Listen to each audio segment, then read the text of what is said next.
Hi friends, welcome to my channel. I'm Chatimita. Today recipe వచ్చి ఎగ్తో pulao and చాలా simple process. Lunch box super recipe, తప్పకుండా try చేయండి. ముందుగా ఒక గ్లాస్ రైస్, మీరు నార్మల్ రైస్ అని తీసుకోవచ్చు, ఇంకా బాస్మతి రైస్ యూజ్ చేస్తాను. ఒక గ్లాస్ బాస్మతి రైస్ వాష్ చేసుకొని వాటర్ లేకుండా తీసుకొని నేను ఇక్కడ ఒక గ్లాస్కి 3 eggs వేసుకున్నా. మీరు వేసుకునే రైస్ బట్టి ఎగ్స్ యాడ్ చేసుకోండి. ఎగ్స్ వేసుకొని మంచిగా రైస్ అంతా మిక్స్ చేసుకొని పక్కన పెట్టుకోవాలి. ఇక్కడ కడాయిలో ఆయిల్ వేసుకొని ఆనియన్స్, పచ్చిమిర్చి మంచిగా ఫ్రై అవ్వాలి. ఫ్రై అయిన తర్వాత టమాటో కూడా వేసుకొని వాటిని కూడా మంచిగా మగ్గనివ్వాలి. అంటే రెండింటిని సపరేట్గానే పెట్టుకున్నా, నార్మల్గానే కలుపుకోవచ్చు. కాకపోతే టమాటోలో కొంచెం వాటర్ వస్తుంది కదా అని దీన్ని పక్క సపరేట్ చేసి ఫ్రై చేస్తాను.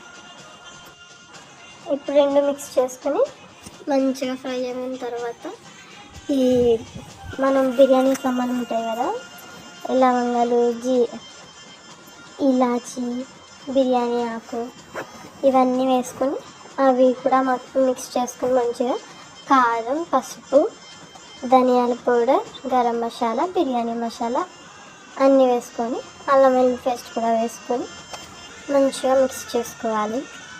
తప్పకుండా ట్రై చేయండి, మీకు కంపల్సరీ నచ్చుతుంది, అంత బాగుంటుంది.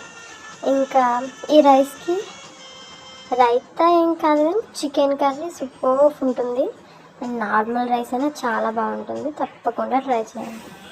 ఇప్పుడు ఒక గ్లాస్ రైస్కి 2 glasses వాటర్ వేసుకోవాలి,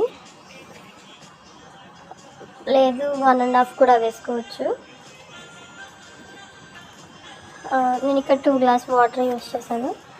ఇప్పుడు ఆ రైస్ కొంచెం ఒక పొంగు వచ్చేంత వరకు మరిగిన తర్వాత ముందుగా మనం రైస్లో ఎగ్ కలిపి పెట్టుకున్నాం కదా, ఆ రైస్ అంతా ఆ కడాయిలో వేసుకొని మంచిగా మిక్స్ చేసుకొని పైన కొత్తిమీర వేసుకొని మూత పెట్టి ఒక 2 minutes నుండి మళ్ళీ మిక్స్ చేయాలి.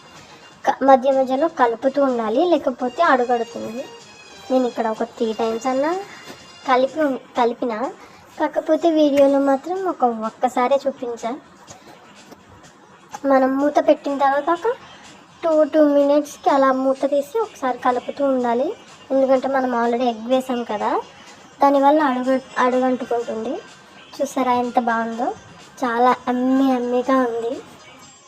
మీరు కూడా తప్పకుండా ట్రై చేసి టేస్ట్ ఎట్లా ఉందో కమెంట్ చేయండి. ఓకేనా friends? Bye friends, watching for more videos and please subscribe.